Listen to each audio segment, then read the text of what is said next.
नमस्कार। आज सुनेंगे जयशंकर प्रसाद जी के द्वारा लिखी हुई एक कहानी आकाशदीप। बंदी, क्या है, सोने दो। मुक्त होना चाहते हो? अभी नहीं, निद्रा खुलने पर। चुप रहो। फिर अवसर न मिलेगा। बड़ा शीत है, कहीं से कोई एक कंबल डालकर शीत से मुक्त कर देता। आंधी की संभावना है, यही अवसर है। आज मेरे बंधन शिथिल हैं। तो क्या तुम भी बंदी हो? हाँ, धीरे बोलो। इस नाव पर केवल 10 नाविक और प्रहरी हैं। शस्त्र मिलेगा? मिल जाएगा। पोत से समृद्ध रज्जू काट सकोगे? हाँ। समुद्र में हिलोरें उठने लगी। दोनों बंदी आपस में टकराने लगे। पहले बंदी ने अपने आप को स्वतंत्र कर लिया, फिर दूसरे का बंधन खोलने का प्रयत्न करने लगा। लहरों के धक्के एक दूसरे को स्पर्श से पुलकित कर रहे थे। मुक्ति की आशा, स्नेह का असंभावित आलिंगन, दोनों ही अंधकार में मुक्त हो गए। दूसरे बंदी ने हर्षतिरेक से उसे गले लगा लिया। सहसा उस बंदी ने कहा, यह क्या, तुम स्त्री हो? क्या स्त्री होना पाप है? अपने आप को अलग करते हुए स्त्री ने कहा। शस्त्र कहाँ है तुम्हारा? तुम्हारा नाम? चंपा। तारा खचित नील अंबर और समुद्र के अवकाश में पवन उधम मचा रहा था। अंधकार से मिलकर पवन दुष्ट हो रहा था। समुद्र में आंदोलन था। नौका लहरों में विकल थी। स्त्री सतर्कता से लुढ़कने लगी। एक मतवाले नाविक के शरीर से टकराती हुई सावधानी से उसका कृपाण निकालकर फिर लुढ़कते हुए बंदी के समीप आ पहुंची। सहसा पोत से पथ प्रदर्शक ने चिल्लाकर कहा, आंधी! आपत्ति सूचक तूर्य बजने लगा। सब सावधान होने लगे। बंदी युवक उसी तरह पड़ा रहा। किसी ने रस्सी पकड़ी, कोई पाल खोल रहा था, पर बंदी युवक ढुलक कर उस रज्जू के पास पहुंचा जो पोत से संलग्न थी। तारे ढक गए, तरंगे उद्वेलित हुई, समुद्र गरजने लगा। भीषण आंधी पिशाचिनी के समान नावों को अपने हाथ में लेकर कंदुक क्रीड़ा और अट्टहास करने लगी। एक झटके के साथ ही नाव स्वतंत्र थी। उस संकट में भी दोनों बंदी खिलखिलाकर हंस पड़े।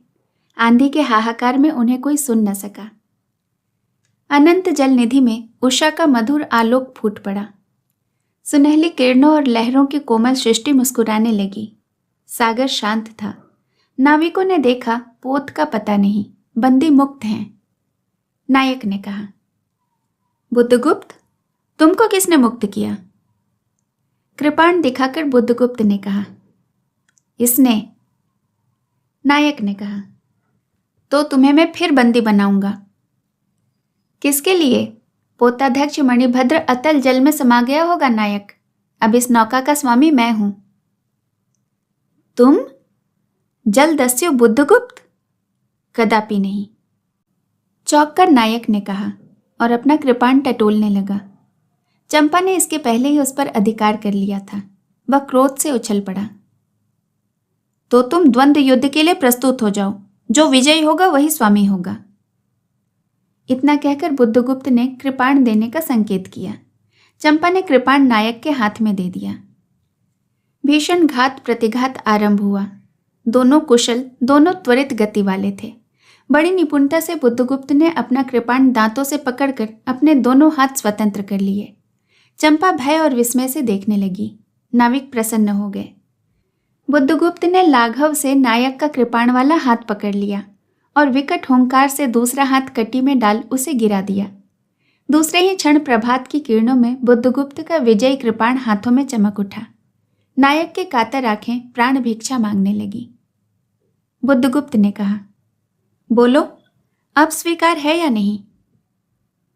मैं अनुचर हूं, वरुण देव की शपथ, मैं विश्वासघात नहीं करूंगा। बुद्धगुप्त ने उसे छोड़ दिया। चंपा ने युवक जलदस्यु के समीप आकर उसके क्षतों को अपनी स्निग्ध दृष्टि और कोमल करों की वेदना से विहीन कर दिया। बुद्धगुप्त के सुगठित शरीर पर रक्त बिंदु विजय तिलक कर रहे थे। विश्राम लेकर बुद्धगुप्त ने पूछा, हम लोग कहाँ होंगे? बाली द्वीप से बहुत दूर, संभवतः एक नवीन द्वीप के पास, जिसमें अभी हम लोगों का बहुत कम आना जाना होता है। सिंघल के वणिकों का वहां प्राधान्य है। कितने दिनों में हम लोग वहां पहुंचेंगे? अनुकूल पवन मिलने पर 2-3 दिनों में। तब तक के लिए खाद्य पदार्थ का अभाव न होगा। सहसा नायक ने नाविकों को डांड लगाने की आज्ञा दी और स्वयं पतवार पकड़कर बैठ गया। बुद्धगुप्त के पूछने पर उसने कहा, यहाँ एक जलमग्न शैलखंड है, सावधान न रहने पर नाव टकराने का भय है। तुम्हें इन लोगों ने बंदी क्यों बनाया? वणिक मणिभद्र के पाप वासना ने। तुम्हारा घर कहाँ है? जाह्नवी के तट पर। चंपा नगरी की मैं एक क्षत्रिय बालिका हूँ। पिता इसी मणिभद्र के यहाँ प्रहरी का काम करते थे। माता का देहावसान हो जाने पर मैं भी पिता के साथ नाव में ही रहने लगी। 8 बरस से समुद्र ही मेरा घर है। तुम्हारे आक्रमण के समय मेरे पिता ने ही 7 दस्युओं को मारकर जल समाधि ली। 1 मास हुआ मैं इस नील नभ के नीचे नील जलनिधि के ऊपर एक भयानक अनंतावस्था में निस्सहाय अनाथ हूँ। मणिभद्र ने मुझसे एक दिन घृणित प्रस्ताव किया। मैंने उसे गालियां सुनाई और उसी दिन से बंदी बना दी गई। चंपा रोष से जल रही थी। मैं भी ताम्रलिप्त एक क्षत्रिय हूं चंपा, परंतु दुर्भाग्य से जलदस्यु बनकर जीवन बिता रहा हूं। अब तुम क्या करोगी? मैं अपने अदृश्य को अनिर्दिष्ट ही रहने दूंगी, वह जहां ले जाए। चंपा की आंखें निस्सीम प्रदेश में निरुद्देश्य थीं। किसी आकांक्षा के लाल डोरे न थे। धवल अपांगों में बालकों के सदृश विश्वास था।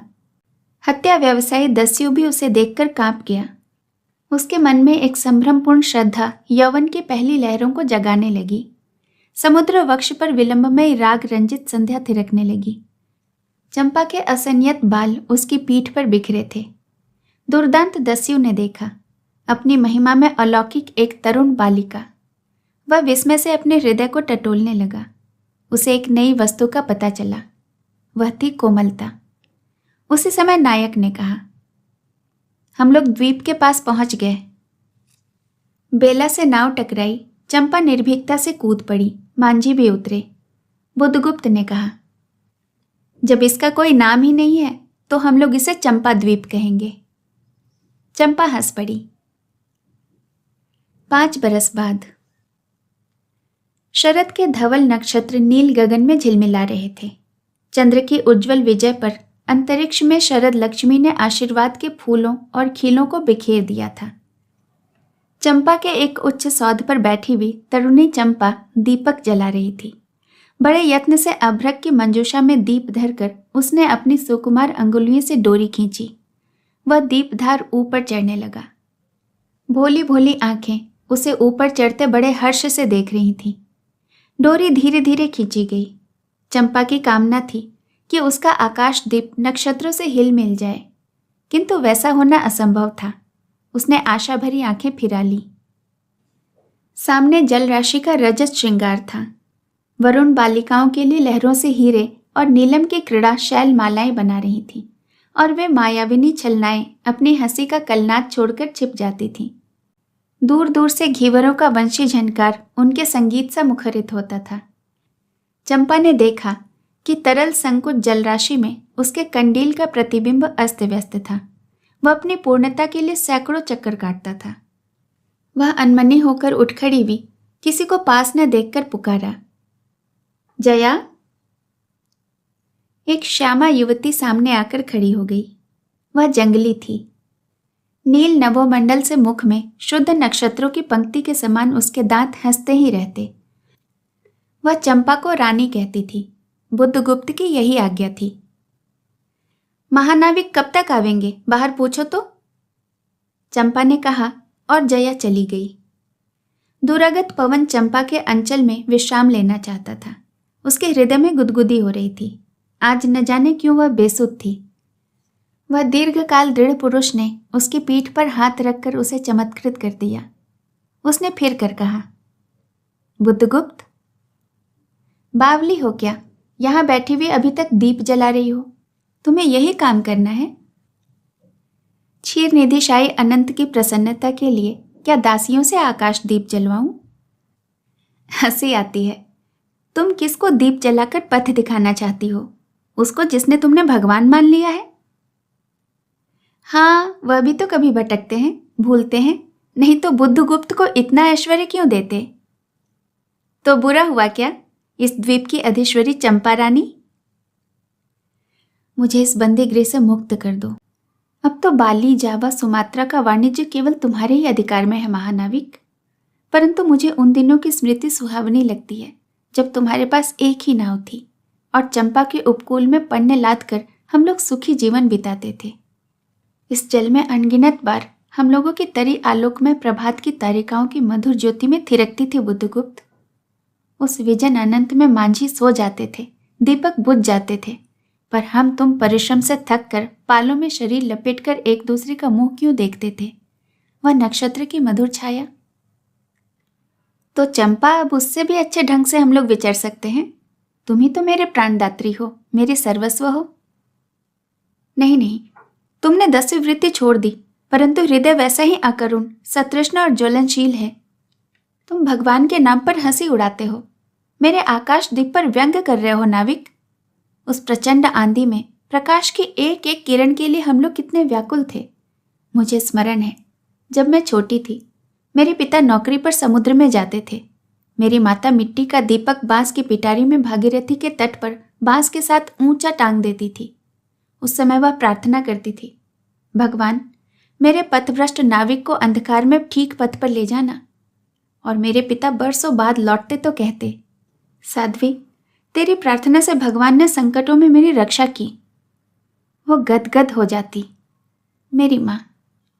आह नाविक, यह उसी की पुण्य स्मृति है। मेरे पिता, वीर पिता की मृत्यु के निष्ठुर कारण जलदस्यु, हट जाओ। सहसा चंपा का मुख क्रोध से भीषण होकर रंग बदलने लगा। महानाविक ने कभी उसका यह रूप न देखा था। वह ठठाकर हंस पड़ा। यह क्या चंपा, तुम अस्वस्थ हो जाओगी, सो रहो, कहता हुआ चला गया। चंपा मुट्ठी बांधे उन्मादिनी सी घूमती रही। निर्जन समुद्र के उपकूल में वेला से टकराकर लहरें बिखर जाती थीं। पश्चिम का पथिक थक गया था, उसका मुख पीला पड़ गया था। अपनी शांत गंभीर हलचल में जलनिधि विचार निमग्न था। वह जैसे प्रकाश की उन्मलिन किरणों से विरक्त था। चंपा और जया धीरे धीरे उस तट पर आकर खड़ी हो गई। तरंग से उठते हुए पवन ने उनके वसन को अस्त व्यस्त कर दिया। जया के संकेत से एक छोटी सी नौका आई। दोनों के उस पर बैठते ही नाविक उतर गया। जया नाव खेने लगी। चंपा मुग्ध सी समुद्र के उदास वातावरण में अपने आप को मिश्रित कर देना चाहती थी। इतना जल, इतनी शीतलता, हृदय की प्यास न बुझी। पी सकूंगी? नहीं। तो जैसे बेला में चोट खाकर सिंधु चिल्लाता है, उसी के समान रुदन करूं, या जलते हुए स्वर्ण गोलक सदृश अनंत जल में डूबकर बुझ जाऊं? चंपा के देखते देखते पीड़ा और ज्वलन से आरक्त बिंब धीरे धीरे सिंधु में चौथाई, आधा, फिर संपूर्ण विलीन हो गया। एक दीर्घ निश्वास लेकर चंपा ने मुंह फेर लिया। देखा तो महानाविक का बजरा उसके पास है। बुद्धगुप्त ने झुककर हाथ बढ़ाया। चंपा उसके सहारे बजरे पर चढ़ गई। दोनों पास पास बैठ गए। चंपा, इतनी छोटी सी नाव में इधर घूमना ठीक नहीं। पास ही वह जलमग्न शैलखंड है, कहीं नाव टकरा जाती या ऊपर चढ़ जाती तो? अच्छा होता बुद्धगुप्त, जल में बंदी होना कठोर प्राचीरों से तो अच्छा है। आह चंपा, तुम कितनी निर्दयी हो। बुद्धगुप्त को आज्ञा तो देकर देखो, वह क्या नहीं कर सकता। जो तुम्हारे लिए नए द्वीप की सृष्टि कर सकता है, नई प्रजा खोज सकता है, नए राज्य बना सकता है, उसकी परीक्षा तो लेकर देखो। कहो चंपा, वह कृपाण से अपना हृदय पिंड निकालकर अपने हाथों अतल जल में विसर्जन कर दे। महानाविक, जिसके नाम से बाली, जावा और चंपा का आकाश गूंजता था, पवन थर्राता था, घुटनों के बल चंपा के सामने छलछलाई आंखों से बैठा था।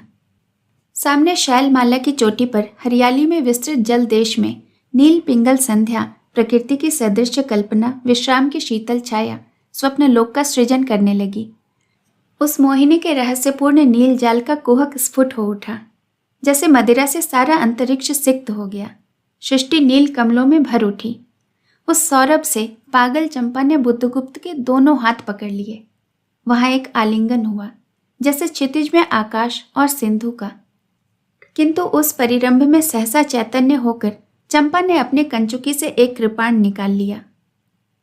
बुद्धगुप्त, आज मैं अपने प्रतिशोध का कृपाण अतल जल में डुबा देती हूं। हृदय ने छल किया, बार बार धोखा दिया। चमक कर वह कृपाण समुद्र का हृदय बेधता हुआ विलीन हो गया। तो आज से मैं विश्वास करूं कि क्षमा कर दिया गया? आश्चर्यचकित कंपित कंठ से महानाविक ने पूछा। विश्वास? कदापि नहीं बुद्धगुप्त। जब मैं अपने हृदय पर विश्वास नहीं कर सकी, उसी ने धोखा दिया, तब मैं कैसे कहूं? मैं तुम्हें घृणा करती हूं, फिर भी तुम्हारे लिए मर सकती हूं। अंधेर है जलदस्यु, मैं तुम्हें प्यार करती हूं। चंपा रो पड़ी। वह स्वप्नों की रंगीन संध्या तम से अपनी आंखें बंद करने लगी थी। दीर्घ निश्वास लेकर महानाविक ने कहा, इस जीवन की पुण्यतम घड़ी की स्मृति में एक प्रकाश गृह बनवाऊंगा चंपा। चंपा यहीं उस पहाड़ी पर, संभव है मेरे जीवन की धुंधली संध्या उससे आलोकपूर्ण हो जाए। चंपा द्वीप के दूसरे भाग में एक मनोरम शैलमाला थी। वह बहुत दूर तक सिंधु जल में निमग्न थी। सागर का चंचल जल उस पर छलकता हुआ उसे छिपाया जाता था। आज उसी शैलमाला पर चंपा के आदि निवासियों का समारोह था। उन सबों ने चंपा को वनदेवी सा सजाया था। ताम्रलिप्त से बहुत से सैनिक नाविकों की श्रेणी में वन कुसुम विभूषिता चंपा शिविका रूढ़ होकर चली जा रही थी। शैल के एक ऊंचे शिखर पर चंपा के नाविकों को सावधान करने के लिए सुदृढ़ दीप स्तंभ बनवाया गया था। आज उसी का महोत्सव है। बुद्धगुप्त स्तंभ के द्वार पर खड़ा था। शिविका से सहायता देकर चंपा को उसने उतारा। दोनों ने भीतर पदार्पण किया। बांसुरी और ढोल बजने लगे। पंक्तियों में कुसुम भूषण से सजी हुई बनमालाएं फूल उछालती हुई नाचने लगी। दीप स्तंभ की ऊपरी खिड़की से यह देखती हुई चंपा ने जया से पूछा, यह क्या है जया? इतनी बालिकाएं कहाँ से बटोर लाईं? आज रानी का ब्याह है ना? यह कहकर जया ने हंस दिया। बुद्धगुप्त विस्तृत जलनिधि की ओर देख रहा था। उसे झकझोर कर चंपा ने पूछा, क्या यह सच है? यदि तुम्हारी इच्छा हो तो यह सच भी हो सकता है चंपा। कितने वर्षों से मैं ज्वालामुखी को अपनी छाती में दबाए हूं। चुप रहो महानाविक। क्या मुझे निस्सहाय और कंगाल जानकर तुमने आज यह सब प्रतिशोध लेना चाहा है? मैं तुम्हारे पिता का घातक नहीं हूं चंपा। वो तो एक दूसरे दस्यु के शस्त्र से मरे थे। यदि मैं इसका विश्वास कर सकती बुद्धगुप्त, वह दिन कितना सुंदर होता, वह क्षण कितना स्मरणीय है। आह, तुम इस निष्ठुरता में भी कितने महान होते। जया नीचे चली गई थी।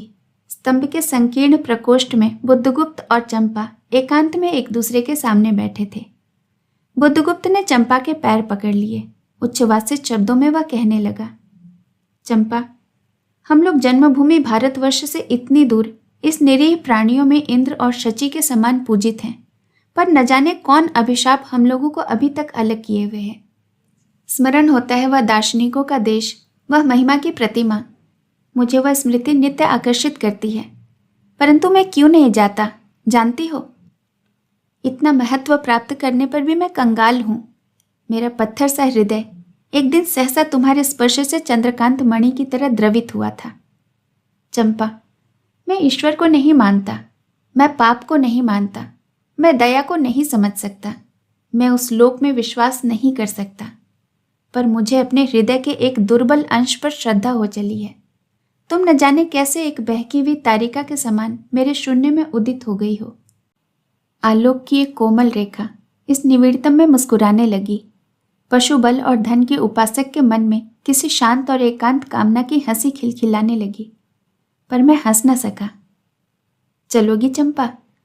पोतवाहिनी पर असंख्य धनराशि लाद कर राज रानी सी जन्मभूमि के अंक में? आज हमारा परिणय हो, कल ही हम लोग भारत के लिए प्रस्थान करें। महानाविक बुद्धगुप्त की आज्ञा सिंधु की लहरें मानती हैं। वे स्वयं उस पोतपुंज को दक्षिण पवन के समान भारत में पहुंचा देंगी। आह चंपा, चलो। चंपा ने उसके हाथ पकड़ लिए। किसी आकस्मिक झटके ने एक पल के लिए दोनों के अधरों को मिला दिया। सहसा चैतन्य होकर चंपा ने कहा, बुद्धगुप्त, मेरे लिए सब भूमि मिट्टी है, सब जल तरल है, सब पवन शीतल है।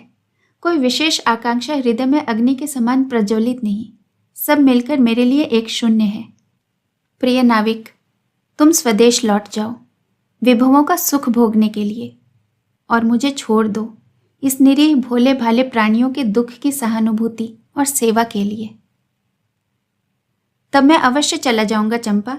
यहां रहकर मैं अपने हृदय पर अधिकार रख सकूं, इसमें संदेह है। आह, उन लहरों में मेरा विनाश हो जाए। महानाविक के उच्छ्वास में विकलता थी। फिर उसने पूछा, तुम अकेली यहां क्या करोगी? पहले विचार था कि कभी कभी इस दीप स्तंभ पर से आलोक जलाकर अपने पिता की समाधि का इस जल में अन्वेषण करूंगी, किंतु देखती हूं कि मुझे भी इसी में जलना होगा, जैसे आकाश दीप। एक दिन स्वर्ण रहस्य के प्रभात में चंपा ने अपने दीप स्तंभ पर से देखा। सामुद्रिक नावों की एक श्रेणी चंपा द्वीप का उपकूल छोड़कर पश्चिम उत्तर की ओर महाजल व्याल में समान समंतरण कर रही है। उसकी आंखों से आंसू बहने लगे। यह कितने ही शताब्दियों पहले की कथा है। चंपा आजीवन उस दीप स्तंभ में आलोक जलाती रही, किंतु उसके बाद भी बहुत दिन दीप निवासी उस माया ममता और स्नेह सेवा की देवी की समाधि सदृश पूजा करते थे।